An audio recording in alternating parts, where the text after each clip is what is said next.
Assalamu alaikum, Sheikh. Wa alaikum assalam wa rahmatullahi wa barakatuh. Sheikh, I'm very excited. Me too, Eddie. We almost didn't have this meeting, but you committed and you made it, even though you were teaching all day. Yeah, I've been teaching actually the last 2 days, from 10 to 8. Yeah. But and also traveling all this. Traveling and teaching and helping to educate the people, and you made it. I'm very excited.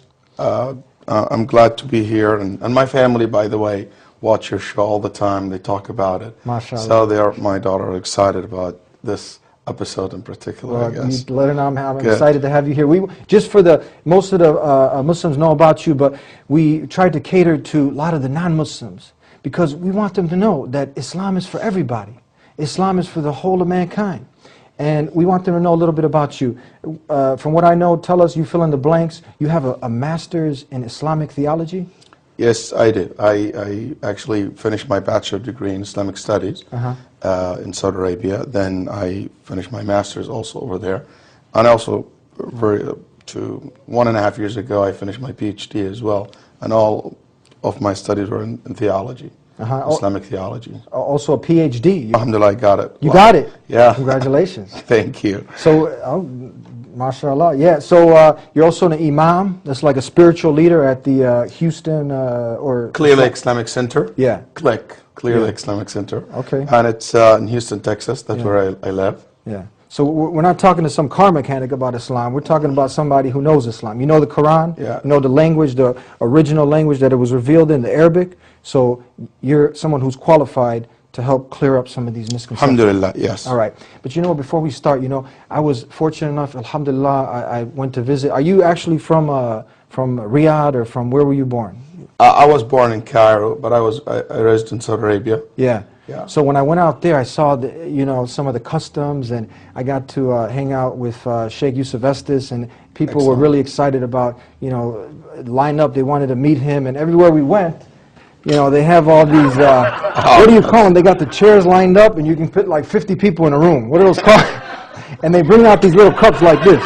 Yeah. And they have the chai. So I want to do a little something like, all right. Oh, that sounds good. Everybody was like, ahlan wa sahlan. How'd you translate that, please, for our... what's up?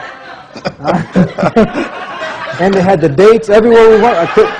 They had the special coffee, so... Yeah, thank you. You're welcome. You just be careful. I know one brother who was in Saudi Arabia, and he kept telling his wife, "Oh, I had a lot of dates in Saudi Arabia." She said, "What?" He said, "I mean, dates to eat." So. All right, so let's get down to business now. Tell us, terrorism, Islam, it's all over the media, CNN, NBC, Fox News. They're portraying one picture. You also got some Muslims who might not be doing something that's correct. Talk to us. Tell us about this. Okay. Bismillah, alhamdulillah, wassalatu wassalamu ala rasulillah. First of all, I just want to say thank you for having me in your show. And I'm so happy to see these shows dedicated to educate non-Muslims about Islam. As you said, this religion is meant for everybody. Everybody should benefit from the teaching of our Prophet Muhammad sallallahu alaihi wasallam. As Allah Himself said, وَمَا أَرْسَلْنَاكَ إِلَّا رَحْمَةً لِلْعَالَمِينَ. O Muhammad, we have sent you as a mercy to mankind, not to a certain race, not to a certain group, not for a certain time. It's for mankind all the time. People should benefit from His teaching. And one of the things that the Prophet Muhammad ﷺ emphasized on it so much, and he gave even a special segment of his last ceremony that he addressed the Muslims in general when he performed Hajj just right before his death. He talked to Muslims and he warned them from extremism. He said, إِيَّاكُمُ الْغُلُو, be aware of extremism.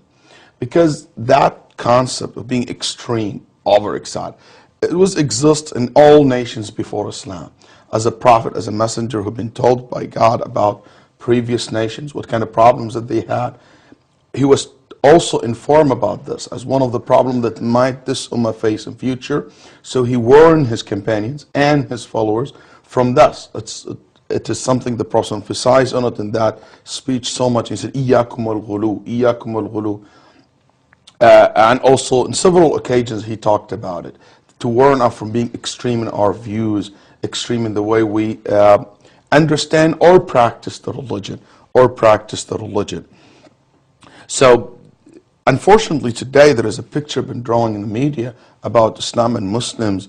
I think there is exaggeration. As somebody said it or put it, he said, I believe not all Muslims are terrorists, but all terrorists are Muslims. Yeah. I think that's exaggerated. That's not true. There's a lot of extreme group out there who are not Muslims. Yes, I agree there is increasing in the trend of groups and certain individuals who happen to be Muslims. They're carrying views which is considered extreme violence that they carry out to the society. But I think this needs to be studied, to be analyzed. I don't think the religion is that necessarily, the religion itself is what led to it. Islam is one of the religion that the issue of spreading corruption on earth, which it means distractions, killing innocent people, or destroying societies, being uncivil. This is something totally against the teaching of Muhammad sallallahu alaihi wasallam. As a matter of fact, the Prophet ﷺ came to a society, they used to fight over silly things, over a camel. 40 years they fighting each other over a camel. People will easily walk out and kill somebody because they don't like him, or because a revenge, because that person talked bad to my tribe or about my tribe. The Prophet forbade such things and built a civil society. To the extent one time a man came to the Prophet ﷺ and said, Ya Rasulullah, if I see my woman fornicating with a man and I kill him, would you kill me? He said, yes, you will be killed, because you cannot take law by your own hand. So that Prophet who came to establish a society, which is in Arabia in that time, they don't know what law means, and they basically fight of everything, as I just said, to build a civil society. They respect Allah, and there is a law and order ruling them, and to listen to a ruler. This was something new for them. The Prophet ﷺ in Medina built a society where basically they have law, can basically manage them, governor them, and there is a governor that they listen and they obey. The Prophet ﷺ saw many times people come with extreme ideas or views, and the Nabi ﷺ will warn against that. The Prophet ﷺ said that I will always choose what is easy in people. The Prophet ﷺ respect the soul of people. For any reason he can, sallallahu alaihi wasallam, protect the life of any human, he will do it, sallallahu alaihi wasallam. It is the Prophet who said that there is a woman enter hellfire because she killed a cat. So would you imagine the same person will encourage, and basically from his teaching you will imagine that it is allowed for you to go and kill innocent people, innocent humans? Once the Prophet ﷺ was sleeping, and one of his enemies sneaked inside the Muslims' camp and managed to get a sword. And basically he woke up the Prophet ﷺ by putting the edge of the sword to the Prophet ﷺ's throat. And he said, Ya Muhammad, tell me who can save you from me now. Then he said, Allah. When he said that, his hand started shaking and the sword fell off his hand. He picked the sword, and the Prophet ﷺ pointed the sword to him and said, and who can protect you from me now? What's God that you believe in can protect you? Nobody. Did the Prophet ﷺ kill him, execute him, order his companion to put him in jail? No, he let him go. So there's so many incidents like that where the Prophet ﷺ, through his teaching, through his actions, he proved to his companion, he taught the Ummah, the Muslims Ummah, that they should be far away from label as extreme, as a people who are thirsty for killing or for killing people or attacking other nations. That's never been the case in the history of Islam. Tell us, is there anything in Islam that allows or condones someone to hijack a plane, someone to go out and bomb a building where there are civilians in it? Is there anything that would give someone some kind of authority from the verbatim word of God, the Quran, or some of the sayings, authentic sayings from the Prophet Muhammad, peace be upon him, that would allow such things? Absolutely not. There is actually a fatwa, which is a ruling been issued by the senior scholars in Saudi Arabia 30 years ago, before 9/11, before all these happened. So signed by Sheikh Ibn Baz rahimahullah. They condemn these things. And he said specifically that it is forbidden, it is illegal, there is nothing can justify this, that to specifically mention hijacking airplanes, attacking urban areas, civilians and bombing them. Like what you hear in the news, somebody go and blow up himself inside a pizza store or a train or bus or airplanes. All this, there's nothing can justify that. I can't see anything in religion can justify that. When people use any evidence to justify themselves, to justify for themselves doing this, actually they twisted the verses. You know what? They will do that without any verses in the Quran. In my opinion, by looking and seeing those people, how they act, they don't care for a long time. And one of the things I would like to cite here, the people not doing this to die, they've been doing this for years and years and years. As a specialist, as a person who studied theology and the history of Islam, and I can tell you for the longest time, we have example of people killed, not non-Muslim, the most righteous Muslims, like Ali ibn Abi Talib. And they will kill him and they will believe, or Uthman ibn Affan, the third caliph, the one of the companions of These are Muhammad. the companions of the Prophet. Yeah, they will kill them and they will believe that they did the most righteous things in the world. And they will justify this for themselves by verses here or a hadith there. So I don't think we should, and this is an advice for my friends, the non-Muslim friends, don't ever be fooled or basically believe anybody just come and said, oh, God said kill the disbelievers or do this and do that. Because that person who already made that decision, he's not really waiting for a verse or a hadith. Most of them, they really motivated by either revenge, social problem, politically they motivated against others. And some of them religiously been misled. And that's why we need a lot of education to those people, a lot of people to debate with them, to talk to them, especially before they reach the level it could be turned to soldiers. One important thing, and that's kind of advice to any Muslim who hear me today, to tell them there is a stage the person goes through it. First stage, he's thinking about it, he hear all this debate. Then after a while, the person transfer from being just a citizen to be a militant, to be a person carrying a weapon. So whenever you hear the bomb, you hear the bullet been shot, that's not the first stage. That's the last stage. We have to deal with it from basically the roots and to prevent this from happening. And no doubt, going back to the teaching of the Prophet ﷺ, going back to the verses of the Quran, you will see clearly there is nothing can justify what you see a group like Al-Qaeda, people like this doing today in the name of Islam, in the name of Islam. I can't see as a specialist, I can see anything can justify these actions. Tell us, because I have a lot of points I want to cover, and if you can put some of these verses that I'm going to bring up in context, because I'll get certain people that will try to communicate to me, and they'll quote me certain verses and say, look, this is what your book teaches, this is what your prophet teaches. For instance, Surah 9, verse 5. How would you comment on this? Okay. We cannot in this short period, in this episode, to go over every single verse or evidence that they might do. What I want us to know... Give us a formula. Yeah, I want us to know, especially the non-Muslims who are not familiar with the system of Islam. Yeah. There is a common sense. It's between Islam and any other religion. Any academic person or any person who research for the truth, he should follow that method, which is you cannot ever take one single evidence and you base your whole argument on it. You have to bring all related evidence to the subject.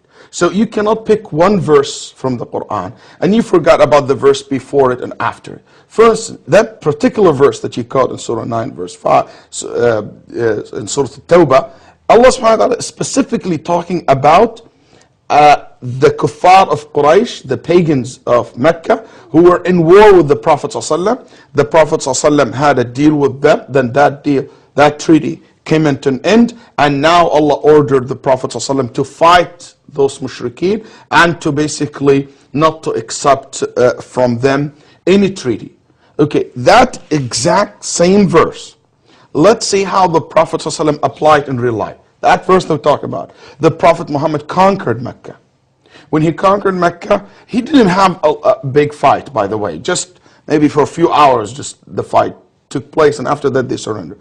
All those pagans that The verse said, kill them, kill the pagans, kill those infidels, as some people might say. Those people, they were lying up front to the Prophet ﷺ. Did the Prophet ﷺ kill them all? No. The Prophet ﷺ said, you are free to go. He took over this town, which has the house of Allah, which is meant to be a pure place to worship Allah alone. After he conquered that, he let them go. He didn't kill them. So if somebody today say, this verse said kill them, why the Prophet ﷺ didn't kill them? The Prophet ﷺ didn't do that, because that's not what it meant. We have to understand the religion in the light of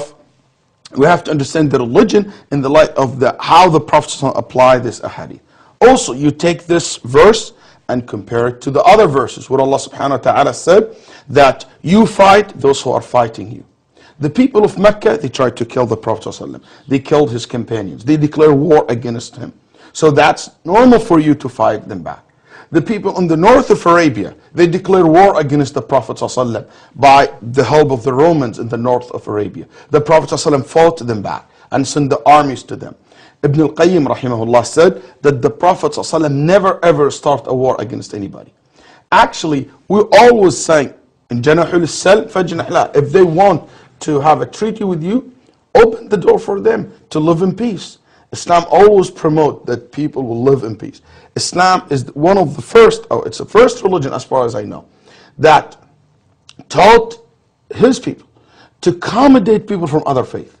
It's a very founded in our religion that Christian and Jews, and through the history can witness for us that. Through the history, Jewish, they couldn't find more safer place for them more than the Muslims' country to live in it. When they've been basically attacked and killed in Europe, they migrated to the Turkey, migrated to Morocco, migrated to North Africa, to the Muslims' land.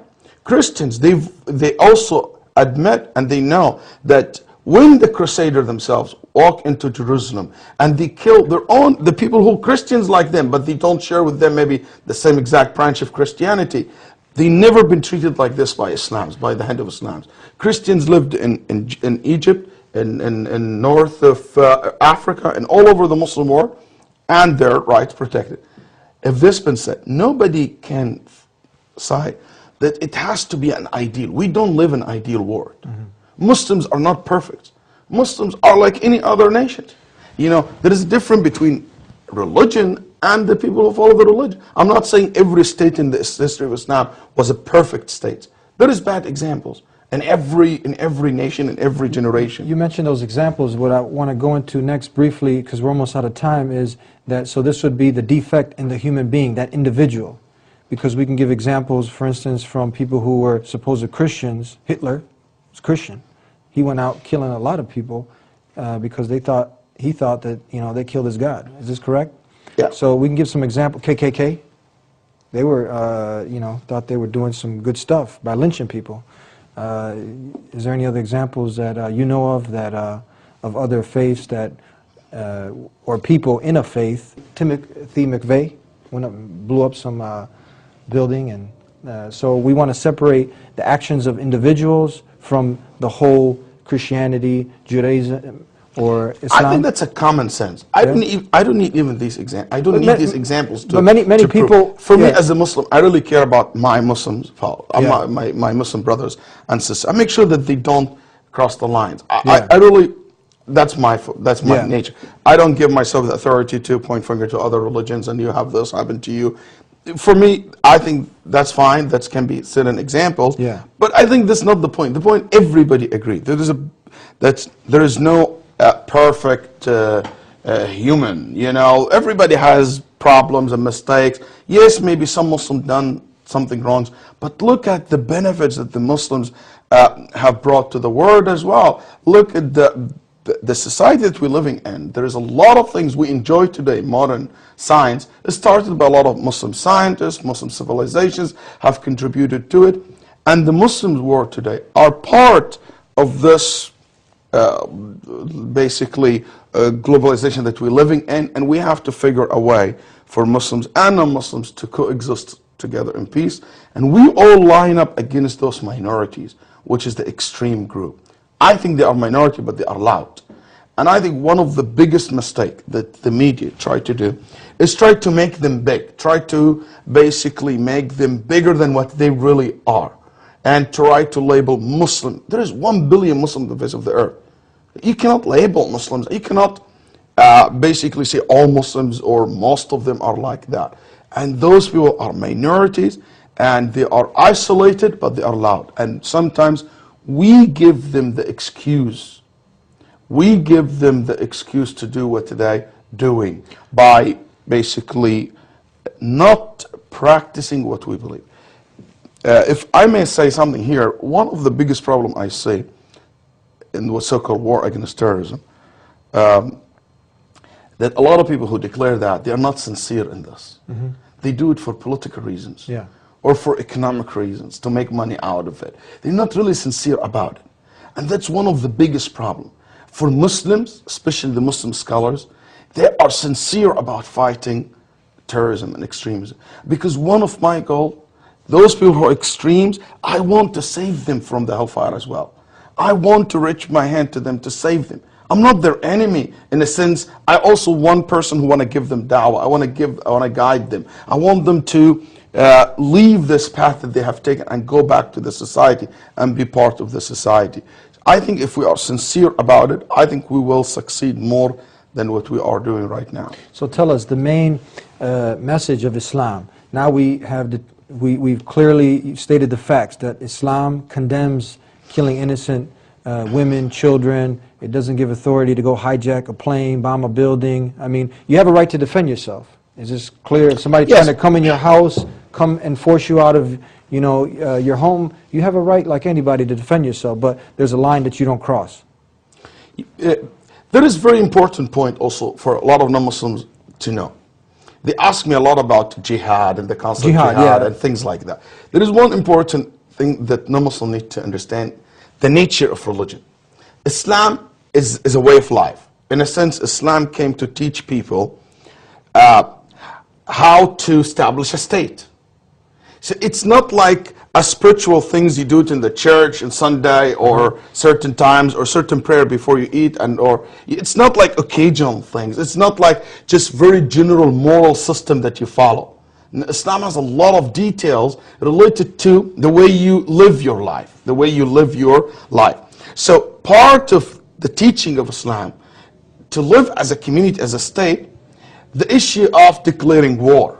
If you have a Muslim Islamic state, which we call it the defense ministry today, or we have the Secretary of Defense, that position.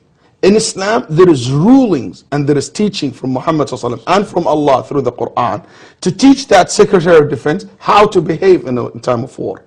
That leader of the Muslim state, how to declare war, how to deal with those who declare war against Muslim or they are potential enemy for Islam. He gave him the guidelines. These guidelines, this constitution that govern this department of the Muslim state, that's what you call it, the chapter of al-Jihad in Islam. That's basically what it is. It is everything in that chapter. It's in the hand of the government, the hand of the rulers, the hand of the army, the generals who are ruling the Muslims, basically country. It's not something left for individual to declare. It's not left to people to say whatever they want. No, it's not like that. And many people, they couldn't see that. They couldn't understand that. Why these rules exist. This ruling exists because that's how to govern the states. That's how the Muslims should use this teaching in their states as a leader. These are guidelines for them. A couple more points. We're almost out of time. There's a lot of access to new information on the web. I'm just curious, have you, there's things like 9/11, because a lot of this stemmed from 9/11, which we said that, Islam is separate from this. There's, once again, making this a strong point that Islam has nothing to do with these kind of atrocities. Muslims died in these things, in this event also, didn't they? Have you heard of this program or things like 9/11 coincidences or any of these things? Have you watched them? No. No? Okay. Like a plane is missing. In this photograph, an astonished onlooker sees exactly what we're seeing. The Pentagon had not yet collapsed. And again, there is no sign of any wreckage whatsoever. No tail, no fuselage, no wings, no wheels, no engines, no seats, no luggage, nothing on the outside of the Pentagon. How does a 757 fit into a 16-foot hole and leave no damage or wreckage on the outside of the Pentagon? There's no plane at the Pentagon. You haven't looked into any of these things, Oh, which point okay. totally away from a different direction. It's a lot of facts. It's just questions that are raised. There's a lot of celebrities coming out. The only, you know, I felt that the only real validation I needed was just being a tax-paying American that loves my country. I've done a lot of research, and it's not just me, it's the people that have come before me, the experts and the engineers and the physicists and the scientists and the scholars that raised a lot of these things, and I took a look at their research and said, yeah, it doesn't add up. A lot of it doesn't add up, hence these questions, you know, and there's two areas. There's Building 7 and there's the 5 frames from the Pentagon. Don't listen to me. Do your own research, you know. But I think that, you know, what happened to a time in this country when we were entitled, when we had a constitutional and a God-given right to be curious about things that didn't make sense. Don't listen to me. Do your own research. And there was like detonations. We made it at least 2 blocks, and we started running floor by floor instead of popping out. It was like, it was if they had detonated. Yeah, as if they were detonated, planned to yeah. take down a building. Boom, boom, boom, boom, boom, boom, boom, boom. All the way down. I was. And I mean, even if I'm a person who doesn't like conspiracy theories, Yeah. I don't Just believe fact in questions. that. Yes, one man, caretaker William Rodriguez, rescued hundreds of people from the North Tower, and it's thought he was the last person to get out alive before it collapsed. Now, we're told that you rescued these people, you got out, and then you went back in, didn't you? Why Yes. was that? Well, 3 times I went into the building because I wanted to help the people that were actually stuck at Windows of the World, which was the restaurant that was located on the 106th floor of the North Tower. While everybody was running out, I was running in back and forth trying to get to them and to help the rescue effort as it started. I had the only master key. I worked in the building for 20 years as a janitor, and I had the only master key that was used on 9/11. Can I just ask you one question? Because we've seen there the picture, that harrowing picture, 2 planes crashed into the Twin Towers, and yet you still maintain there was a conspiracy. I believe that I don't doubt that the planes were there. The plane hit the building, but before, and one of the experiences that I said even when I was pulled from the rubble on 9/11 is that there was an initial explosion on the sub-level number 2, B2. There were 6 sub-levels in the building prior the plane hitting the building, and I believe that was an explosion set up by explosive to actually weaken the foundation. And nothing will ever change your mind that you think I was there, I saved people, I actually have the people available for the 9/11 Commission. That was the commission that was created to investigate this. They were never called, not even once. They're still available 5 years after, and the government came out with an official story that went against our experience on that day. Questions. that are just, you know, I don't like to treat Yeah. things like that. But I'll you tell never you heard of 911 coincidences? Welcome. Ladies and gentlemen, my name is William Rodriguez. I'm the last survivor of the North Tower of the World Trade Center. And as you know, I have gone around the world talking about what really happened on 9/11 and how they have used 9/11 for the politics of fear. Remember that? Well, it has been worse because last year I announced that I became a Muslim.